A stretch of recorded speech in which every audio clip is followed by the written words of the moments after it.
Shalom, shalom. This is Brother Kashakwala coming back at you with another lesson, giving all glory, honor, and praises to Yahweh, Ba'ashem, Yahawashi, Ba'ashem, Rachakwadash. Double honors to the apostles and elders of Great Millstone who rule and teach well. Peace, love, salutation to the elect 144 first fruit. This is the word grief. It says a hardship, suffering, pain, bodily affliction. It says a wrong, grievance, injustice, misfortune, calamity. Afflict, burden, oppress, make heavy, cause grief, weighty. It says mental pain, sorrow. This is the word misery. It says a state of grievous affliction, condition of external unhappiness. It says miserable situation, misfortune, distress, wretchedness. It says wretched, in a condition of one in great sorrow or mental distress. When you think of these two words, both of these words, the meanings of them are pretty heavy, pretty straightforward, almost like a dagger to the stomach. Especially when you actually feel these two. Something in your life may have happened to you that kind of got you feeling some type of way. And it's hard to get over it, It's hard to get over it. I know the scriptures tell you, just briefly, just summarizing, to pretty much cast your cares and everything upon Yahawashi, Yahawashi. But also, the main thing that will get you through and works for me personally is actually thinking about Yahawashi. Your grief, whatever grief you have, whatever misery you have, doesn't compare to the grief or misery and the guilt that Yahawashi had to walk around with day by day for 33 years. Okay? So whatever you got going, just think about it. Is it really that bad? Is it really as bad as Yahawashi's grief? Did I have to go and pray to the Lord and pray so hard I was bleeding? This is Isaiah 53:1. It says, "Who hath believed our report, and to whom is the arm of the Lord revealed? For he shall grow up before him as a tender plant, and as a root out of a dry ground. He hath no form nor comeliness, and when we shall see him, there is no beauty that we should desire him. He is despised and rejected of men, a man of sorrows, and acquainted with grief." This is a prophecy about Yahawashi. If you think you got griefs and misery, let's read about Yahawashi. It says, "And when he hid, as it were, our faces from him, he was despised and was esteemed not." Not only he had to walk around with his own griefs and sorrows, and he was acquainted with the grief. Alright? The word acquainted means to know, which is the Hebrew word yadai. He knew what grief was hand in hand. They were skipping down the yellow brick road with each other. Knew everything about grief. Grief knew everything about him. Fourth verse. "Surely he hath borne our griefs and carried our sorrows." He's not only dealing with his own sorrows and his own grief, but the griefs and sorrow that are on us too.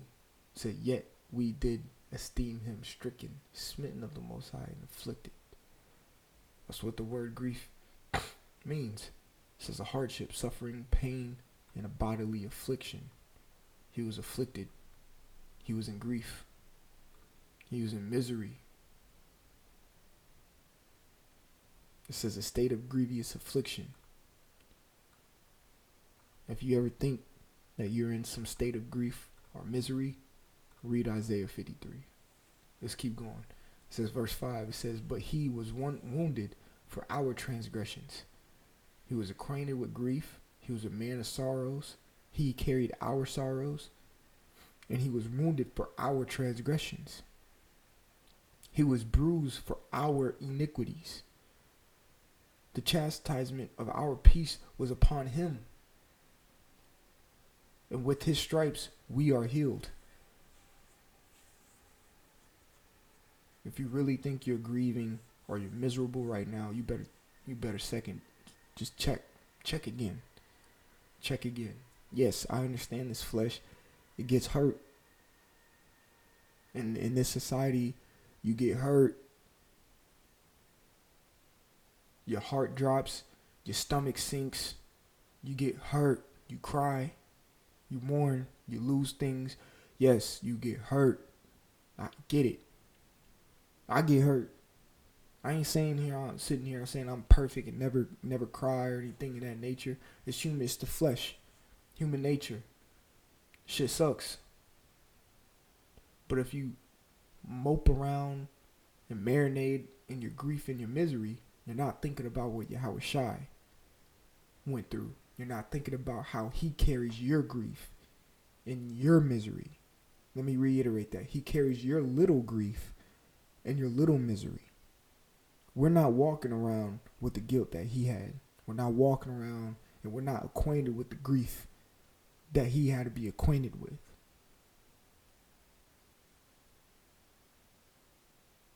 Jake liked to say, put the team, I put the team on my back. Literally, Yahawashi put the entire team on his back. We don't have that.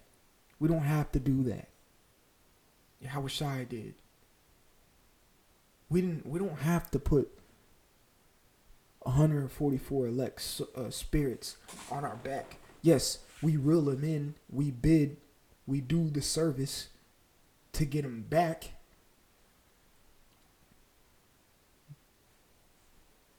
But shedding our blood, forget all that. He's the reason why we have a chance. So if you have a little grief, a little misery, I understand. We all understand. A righteous brother would understand. Yeah, I get you. You got misery and grief. But Yahawashi has your misery and your grief. For our transgressions, he was wounded. So what are you crying about?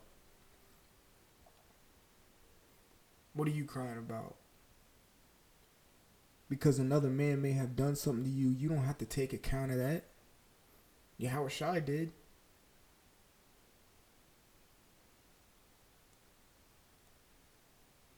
So if you're moseying around and that woe is me, feeling sorry for yourself, I'm sad all the time, read Isaiah 53.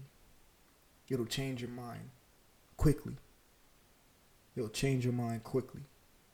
You always recognize what Yahawashi went through and did for us. Okay? I just want to make a quick lesson on that. If you ever feeling down, if you ever have any type of misery or grief looming over your head, read about Yahawashi. Call Allah Yahawashi, double honors to the apostles and elders, a great millstone who rule and teach well. Peace, love, salutation to the elect 144 first fruit. It's your brother Kasha Kwala. Shalom.